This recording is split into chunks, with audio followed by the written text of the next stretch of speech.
നമസ്കാരം. UK മലയാളി ന്യൂസിലേക്ക് സ്വാഗതം. UK GDPയിലെ ഇടിവ്, ശരത്കാല ബജറ്റിൽ നികുതി വർധന പ്രതീക്ഷകൾ ശക്തമാകുന്നു. 2025 മെയ് മാസത്തിൽ UK GDPയിൽ 0.1% അപ്രതീക്ഷിത ഇടിവുണ്ടായത് ധനമന്ത്രി റേച്ചൽ റീവ്സ് മുന്നോടിയായിട്ടുള്ള ശരത്കാല ബജറ്റ് വെല്ലുവിളിയാകുന്നു. ഏപ്രിലിലെ 0.3% കുറവിന് പിന്നാലെ വ്യാവസായിക ഉൽപ്പന്നത്തിൽ 0.9% ഇടിവും നിർമ്മാണ മേഖലയിൽ 1% കുറവും രേഖപ്പെടുത്തി. ഓഫീസ് ഫോർ നാഷണൽ സ്റ്റാറ്റിസ്റ്റിക്സ് മാർച്ചിൽ വളർച്ച 0.4% പുതുക്കിയെങ്കിലും രണ്ടാം പാദത്തിൽ സമ്പദ് വ്യവസ്ഥ മുരടിക്കുമെന്നാണ് സൂചന. ഈ ദുർബല ഡാറ്റ ബാങ്ക് ഓഫ് ഇംഗ്ലണ്ടിന്റെ ഓഗസ്റ്റ് പലിശ നിരക്ക് കുറയ്ക്കാൻ സാധ്യത വർദ്ധിപ്പിക്കുന്നു.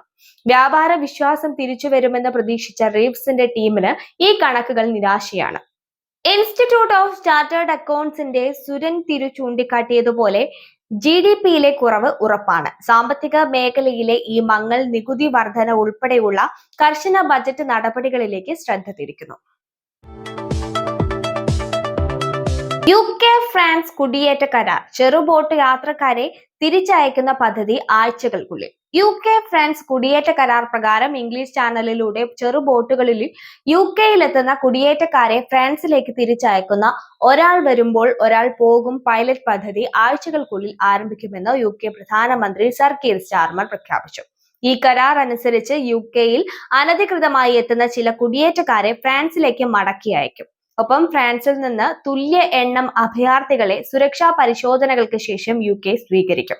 2018 മുതൽ 1,70,000-ലധികം പേർ ചെറുബോട്ടുകളിൽ UKയിൽ എത്തിയതായി കണക്കുകൾ വെളിപ്പെടുത്തുന്നു. 2025 ആദ്യ 6 മാസങ്ങളിൽ മാത്രം 20,000-ലധികം പേരെത്തി. ഫ്രഞ്ച് പ്രസിഡന്റ് ഇമ്മാനുവൽ മാക്രോൺ ഈ പദ്ധതി കുടിയേറ്റ കടത്ത് സംഘങ്ങളുടെ പ്രവർത്തനങ്ങൾക്ക് തടയിടുമെന്ന് അവകാശപ്പെടുന്നു. എന്നാൽ ബ്രെക്സിറ്റ് ഈ പ്രശ്നം സങ്കീർണമാക്കിയേക്കുമെന്നും വിമർശിച്ചു.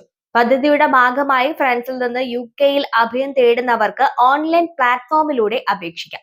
പ്രത്യേകിച്ച് കുടിയേറ്റ കടത്തിന് ഇരയാകാൻ സാധ്യതയുള്ള രാജ്യങ്ങളിൽ നിന്നുള്ളവർക്കും UKയുമായി ബന്ധമുള്ളവർക്കും മുൻഗണന ലഭിക്കും. യൂറോപ്യൻ യൂണിയന്റെ അഭയാർത്ഥി നിയമങ്ങൾ അനുസരിച്ച് ഫ്രാൻസിലേക്ക് മടങ്ങുന്നവർ അവർ ആദ്യം എത്തിയ യൂറോപ്യൻ രാജ്യത്ത് അഭയം അഭ്യർത്ഥിക്കേണ്ടി വരും. ഇത് സ്പെയിനോ ഇറ്റലിയോ പോലുള്ള രാജ്യങ്ങളുമായി തർക്കങ്ങൾക്ക് ഇടയാക്കിയേക്കാം. വിവാഹമോചനത്തിന്റെ പക തീർക്കാൻ മുൻ ഭാര്യയെയും അവരുടെ കുടുംബത്തെയും കൊലപ്പെടുത്താൻ കൊട്ടേഷൻ നൽകിയ ഇന്ത്യൻ IT കൺസൾട്ടന്റ് നാടുകടത്തൽ നേരിടുകയാണ്. UKയിലെ ബർഷെയറിൽ താമസിക്കുന്ന 45-കാരനായ അജിത് കുമാർ മുപ്പാരപ്പാണ് കേസിൽ പ്രതി.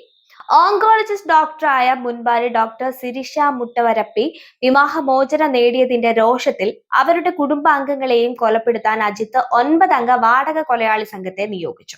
2023 ജനുവരി മുതൽ ഓഗസ്റ്റ് വരെ നടന്ന ഈ ഗൂഢാലോചനയിൽ വിഷം കലർത്തി ഭക്ഷണം ഡോക്ടർ സിരിഷയുടെ വീട്ടിലെത്തിച്ചു. ഇത് കഴിച്ച 60-കാരിയായ അമ്മ ഉമാമഹേശ്വരി കൊല്ലപ്പെട്ടു. ഡോക്ടർ സിരിഷ, സഹോദരൻ പുരേന്ദർ, ഭാര്യ ശശിരേഖ, പിതാവ് ഹനുമന്ത റാവു എന്നിവരും കൊല്ലപ്പെടേണ്ടവരുടെ പട്ടികയിലുണ്ടായിരുന്നു. 2025 ജനുവരിയിൽ മെയ്ഡൻ ഹെഡിൽ വെച്ച് അജിത്തിനെ നാടുകടത്തൽ യൂണിറ്റ് ഉദ്യോഗസ്ഥർ അറസ്റ്റ് ചെയ്തു. ഇന്ത്യയിൽ നിന്നുള്ള വാറന്റിന്റെ അടിസ്ഥാനത്തിലായിരുന്നു ഇത്. ജഡ്ജി അജിത്തിനെ സമൂഹത്തിന് ഭീഷണിയായി കണ്ട് ജയിലിൽ തുടരാൻ നിർദ്ദേശിച്ചു. 2023 മാർച്ചിൽ വിഷം കലർന്ന പാചക സാമഗ്രികൾ ഫുഡ് ഡെലിവറി ഏജന്റ് വഴി വീട്ടിലെത്തിച്ചതായും ഭാര്യാപിതാവിനെ കൊലപ്പെടുത്താൻ കാർ അപകടം സൃഷ്ടിക്കാൻ ശ്രമിച്ചതായും കേസിൽ പറയുന്നു. UK മുൻ പ്രധാനമന്ത്രി ഋഷി സുനക് തന്റെ ധനകാര്യ ജീവിതത്തിന്റെ വേരുകളിലേക്ക് മടങ്ങുന്നു. 2022 ഒക്ടോബറിൽ പ്രധാനമന്ത്രിയായി ചുമതലയേറ്റ അദ്ദേഹം കോവിഡ് മഹാമാരിയുടെ സാമ്പത്തിക തകർച്ചയും ഉക്രൈൻ യുദ്ധത്തിന്റെ ഊർജ്ജ പ്രതിസന്ധിയും നേരിട്ടു. 2024 പൊതു തിരഞ്ഞെടുപ്പിൽ കൺസർവേറ്റീവ് പാർട്ടിയുടെ പരാജയത്തിന് പിന്നാലെ നേതൃത്വം രാജിവെച്ച സുനക് 2001 യുവ നിക്ഷേപ ബാങ്കറായി കരിയർ തുടങ്ങിയ ഗോൾഡ്മാൻ സാക്സിൽ മുതിർന്ന ഉപദേശകനായി തിരിച്ചെത്തുകയാണ്. ഓക്സ്ഫോർഡ്, സ്റ്റാൻഫോർഡ് പഠനത്തിന് ശേഷം തന്റെ പ്രൊഫഷണൽ ജീവിതം ആരംഭിച്ച ഇവിടെ അദ്ദേഹം ഇപ്പോൾ പുതിയ ലക്ഷ്യവുമായാണ് എത്തുന്നത്. ഗോൾഡ്മാൻ സാക്സിൽ മാക്രോ ഇക്കണോമിക് ഭൗമരാഷ്ട്രീയ വിഷയങ്ങളിൽ ക്ലയന്റുകൾക്ക് ഉപദേശം നൽകുന്ന ഈ റോളിൽ സുനക് വരുമാനം സ്വീകരിക്കില്ല. പകരം ഭാര്യ അക്ഷത മൂർത്തിയോടൊപ്പം സ്ഥാപിച്ച റിംഗ് മഡ് പ്രൊജക്ടിന് മുഴുവൻ തുക ദാനം ചെയ്യും. UK-യിൽ കുട്ടികൾക്ക് ഗണിത വിദ്യാഭ്യാസം പ്രോത്സാഹിപ്പിക്കുന്ന ഈ ജീവകാരുണ്യ സംരംഭം ഭാവി തലമുറയുടെ നൈപുണ്യ വികസനത്തിന് വഴിയൊരുക്കുന്നു. UK നിയന്ത്രണങ്ങൾ പ്രകാരം മുൻ മന്ത്രിമാർക്ക് സർക്കാർ ലോബിയിൽ നിന്ന് വിലക്കുള്ളതിനാൽ സുനകിന്റെ റോൾ ഉപദേശനത്തിൽ മാത്രം ഒതുങ്ങും. ഈ തീരുമാനം രാഷ്ട്രീയത്തിനപ്പുറം പൊതുസേവനത്തോടുള്ള അദ്ദേഹത്തിന്റെ പ്രതിബദ്ധതയെ എടുത്തുകാട്ടുന്നു. ബ്രിട്ടൻ ചുട്ടുപൊള്ളുന്നു. 2025-ലെ മൂന്നാം ഉഷ്ണതരംഗം UK-യെ പിടിമുറുക്കുകയാണ്. ഈ വർഷം ജൂൺ ഇംഗ്ലണ്ടിലെ ഏറ്റവും ചൂടേറിയ മാസമായി. ജൂലൈ 1-ന് കെന്റിലെ ഫാവർഷാമിൽ 35.8 ഡിഗ്രി സെൽഷ്യസ് രേഖപ്പെടുത്തി. ഇതാണ് ഇതുവരെയുള്ള ഏറ്റവും ഉയർന്ന താപനില. മനുഷ്യന്റെ പ്രവർത്തനങ്ങളാൽ ഹരിതഗൃഹവാതകങ്ങൾ വർദ്ധിച്ചതാണ് ആഗോള താപനില 1.3 ഡിഗ്രി സെൽഷ്യസ് ഉയരാൻ കാരണമെന്ന് IPCC വ്യക്തമാക്കുന്നു. 2025-ന്റെ വസന്തകാല ശരാശരിയേക്കാൾ 1.4 ഡിഗ്രി സെൽഷ്യസ് കൂടുതൽ ചൂടുള്ളതായിരുന്നു ഇത്. കാലാവസ്ഥാ വ്യതിയാനത്തിന്റെ ഫലമാണെന്ന് ശാസ്ത്രജ്ഞർ പറയുന്നു. ഈ ഉഷ്ണതരംഗം അടുത്ത ആഴ്ച ആദ്യം വരെ നീണ്ടു നിൽക്കുമെന്നാണ് മെറ്റ് ഓഫീസ് പ്രവചിക്കുന്നത്. താപനില 32 മുതൽ 34 ഡിഗ്രി സെൽഷ്യസ് വരെ എത്തിയേക്കാം. എൽനിനോ, ലാനിനോ പോലുള്ള പ്രതിഭാസങ്ങളും താപനിലയെ സ്വാധീനിക്കുന്നു. 1976-ലെ 16 ദിവസത്തെ ഉഷ്ണതരംഗവുമായി ഇപ്പോഴത്തെ കാലാവസ്ഥ താരതമ്യം ചെയ്യുന്നുണ്ട്.